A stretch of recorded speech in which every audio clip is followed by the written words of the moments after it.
I'm Richie Kelly. I've been a sports journalist for many years with BBC Radio 4. I've written a couple of books on sport. One book in particular was Sporting Greats of the Northwest, where I took a look at some of the great exponents of sport from this area. And now I'm going to say a few words about some of the people I covered in my book, Sporting Greats of the Northwest. Roisin Smith. Roisin Smith is an interesting sports person in terms of achievements coming from Derry. Roisin Smith ran in the semi-final of the 3,000 metres at the 1984 Olympic Games. And just to take a quick look at the kind of pedigree she had, I covered her quite extensively in my book, Sporting Greats of the Northwest. Roisin Smith's pedigree as an emerging Irish star was established in a golden spell ahead of the Los Angeles Olympics. A blistering period from November 1983 to July 1984 yielded a series of remarkable achievements: a victory in the Griffiths Avenue Mile in Dublin, first place finishes in the Northern Ireland BLE and InterVarsity Cross Country Championships, and qualification for the World Cross Country at Meadowlands in New York, where in a magnificent run she finished 22nd. At the Cork City Sports she ran into second place in the 3,000 metres with a time of 8 minutes 57.94 to qualify for the Olympic Games, and her success rate remained high: a BLE track and field championship victory in the 1500 metres, then a second place finish in the 800 metres at the Ireland, Belgium, England International, with another new Northern Ireland record of 2 minutes 0.06. And this spell of high octane competition was rounded off with a second place finish in the 1500 metres at Walnut, California, with a time that improved her Northern Ireland record to 4 minutes 14.5 seconds. She was, in fact, as you can see from that, a quite amazing athlete. Jimmy and Billy Kelly. When you're looking at Derry sport, one of the sports that figures greatly, where there's been a lot of achievement, is boxing. And it began with the two Kellys, Jimmy Kelly and his son Billy Kelly. Jimmy Spider Kelly, as actually he was called, won the British and Empire featherweight title, and his son, 16 years later, went on to win the same titles. And Jimmy Spider Kelly won the British and Empire featherweight title in 1938 at the King's Hall, when he outpointed Benny Kaplan. As I said, 16 years later, his son Billy won the same title, but he didn't do it at one go. His father won both titles on the same night, because the man he was defeating held both titles, but in Billy's case, he had to win it in separate fights. And Billy beat Roy Ankara on points to win the Empire title. And that was an amazing night in the King's Hall, an emotive night, because the crowd sang "When Irish Eyes Are Smiling." And then Billy Kelly went on to win the Empire title. And he outpointed a man called Sammy McCarthy to add the British title to the Empire title he had already won. And that achievement of father and son is quite remarkable. Jimmy Kelly, footballer. The first country from Britain and Ireland to play in the World Cup was not England, as many might well conclude, or Scotland or Wales, or indeed Northern Ireland, but the Republic of Ireland. In those distant days in the 1930s, the country was known as Irish Free State. England churlishly fell out with FIFA, and the other home associations fell into line with the English, leaving the Football Association of Ireland to make a significant piece of football history. Ireland's historic World Cup game was against Belgium on the 25th of February 1934. And of course it was a game that enthralled the public, because it was the first World Cup football match played in the British Isles. And there was an attendance at Dairyman Park of 28,000. And remarkably, Derry City had an input into that historic football match, because Derry City's legendary winger Jimmy Kelly was in the Republic of Ireland team. And Jimmy Kelly himself was a remarkable figure, one of the greatest players ever at the Derry Football Club, the man with the ferocious left foot. And of course, he was making history here. In one sense, it was the first World Cup game played in the British Isles. But he was making history in another sense because he played also for Northern Ireland. He had 11 caps for Northern Ireland, and here he is now playing for the Republic of Ireland. And the match, by the way, finished 4 goals all. And a man called Paddy Moore from Aberdeen scored the 4 Irish goals. And I think that record still stands. But for Jimmy Kelly, it was a remarkable moment, and it was also placing Derry at the heart of a most historic achievement. Liam Ball, swimmer. Liam Ball was an amazing athlete, and his pedigree is quite outstanding. He was a swimmer of stupendous ability. And of course, he originated from the City of Derry Swimming Club. The City of Derry were based in the William Street Baths in Derry. And Liam Ball went on to represent Ireland at 2 Olympic Games. He was in Mexico in 1968 and Munich in 1972. And he twice also went to the Commonwealth Games, where he was swimming for Northern Ireland. In Kingston, Jamaica in 1966, he was in the Northern Ireland team, and he was selected again for the 1970 Commonwealth Games in Edinburgh. So he was a quite outstanding exponent of swimming, and he had a fantastic career and will be remembered, I'd imagine, for as long as the sport persists in Derry. Fay and Liam Coyle, footballers. The Coyle family have made a huge contribution to football in Derry, and they're a very, very interesting family in the sense that Fay won a cup medal with Derry City in 1949 when Derry City won the IFA Cup for the first time. Fay was in the team, a significant player, and of course he also went to the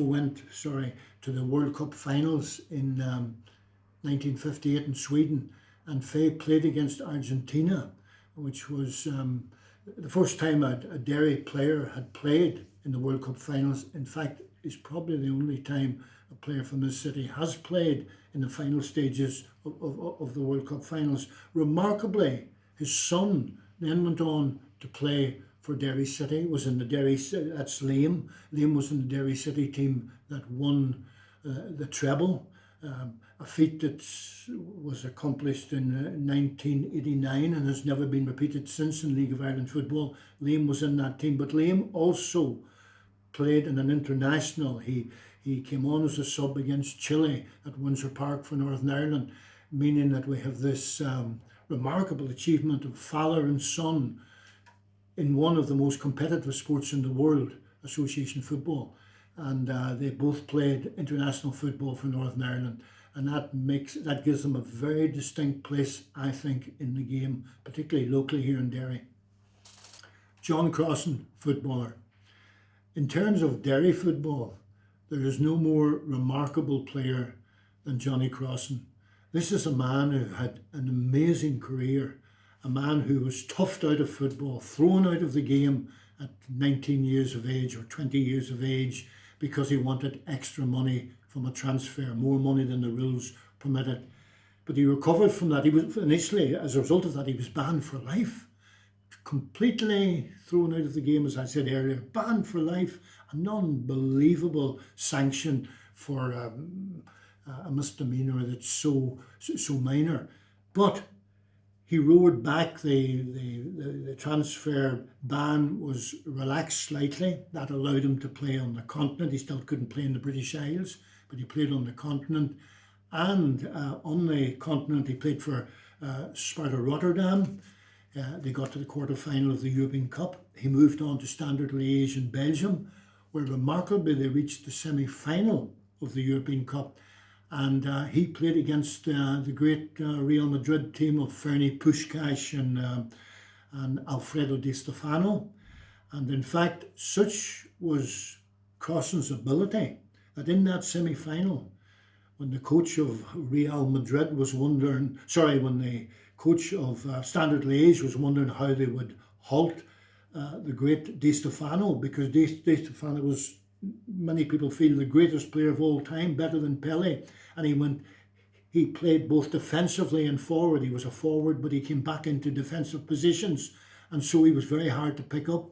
And they decided to mark him with a midfield player. And the coach at Standard Liège said the man to do that is Johnny Crosston, because Crosston was seen as a guy who was such an all-round player. He was good defensively, and then he could launch the most magnificent crossfield passes. So because of his all-round ability, they asked him to, would he man-mark Alfredo Di Stefano? And of course he did, but not with much success, because Real Madrid beat Standard Liège in that first leg 4-0.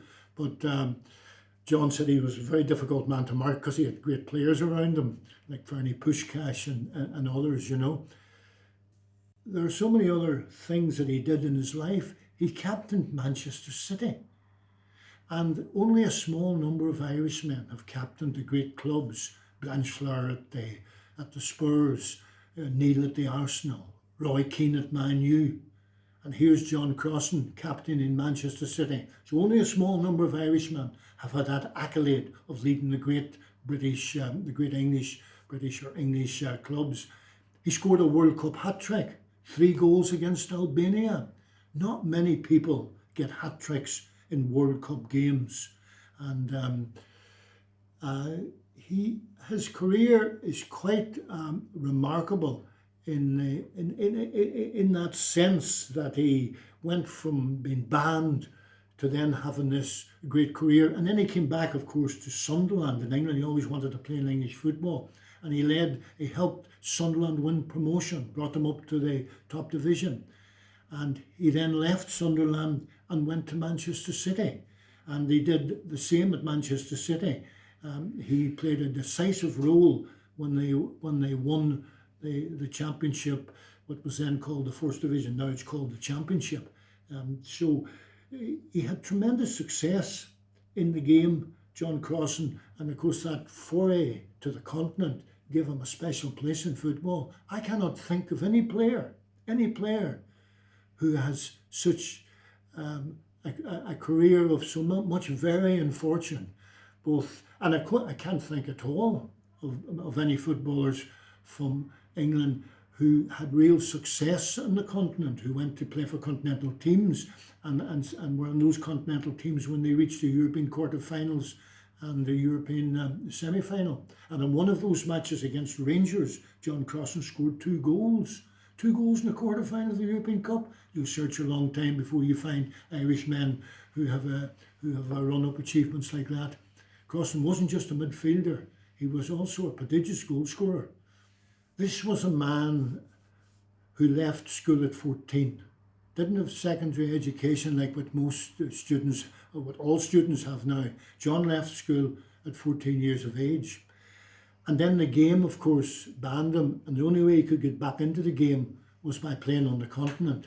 And it meant that both at Sparta Rotterdam and at Standard Liège, John Crosston was in dressing rooms where Dutch was being spoken, German was being spoken, French was being spoken, and he had left school at 14. And yet he prospered in that in those surroundings. He was not out of place, and he went on to learn several languages. But to be thrust into an arena when it looked like your football career was over, where a lot of your teammates were speaking in different languages, it must have been a quite interesting struggle to get on, to know what was actually happening from the coach and everything else. So John Crosston himself says that football's universal. You know, we understand the game. We know really what the coaches meant, but it was a tremendous thing to have to overcome. and he ended up, of course, being able to talk in several languages. Now, I'm going to give you a little anecdote. When I was a BBC commentator, we were in Lisbon, broadcasting Derry City against Benfica. And of course, we went to when we arrived in Lisbon, we went to the stadium. It was then, I think, called the Stadium of Light in Lisbon. And we had Portuguese engineers, and we were trying to learn something about the mechanics that they had set up the commentary for us. But we were getting nowhere because nobody could speak. They spoke only Portuguese, we thought, and we were speaking English. And suddenly one of the Portuguese guys says, "Does anyone speak French?" And John Crosston, of course, said, "I can speak French." And, excuse me, we then were able to set up the commentary perfectly because John was able to speak in French. And of course, as I remember, Paul McFadden, our producer, could also speak French. But the fact that John had this fluent French allowed the commentary. I often think afterwards there might not have been a commentary if he hadn't been able to speak French. Charlie Nash, boxer. Professional boxing with its long and proud tradition in Derry has one date local fight fans are unlikely to forget. 27 June 1979. That day marked a double landmark. It was the first time a European title fight was staged in the city, and it was the first time a Derry man won a European title. The Templemore Sports Complex hosted the showdown for the lightweight crown. The local man making fight history was the durable, likeable Charlie Nash. The Derry Southpaw was the second fighter from the city to fight for a European title. But unlike Billy Spider Kelly, controversially beaten on points by Ray Famishon in the featherweight division in Dublin in May 1955, Nash was going for the coveted belt in his native city. His opponent was also French, the highly rated Andre Hoylke. Derry's biggest fight night was to mark the culmination of a highly successful career for Nash. As an amateur, Nash from the St Mary's Club boxed 29 times for Ireland and was Irish senior national lightweight champion 5 times. And at the 1972 Olympics, he was one fight away from a medal. Well, that's it. That's my memories of some of Derry's sporting greats. There are others, but of course this programme's too short to put them all in. But I hope that that has given you some enjoyment, and I enjoyed again going over what was my life for 30 years of sports broadcasting, and it was very, very enjoyable. A lot of hard work, but very enjoyable, and as you can see, some great and memorable occasions.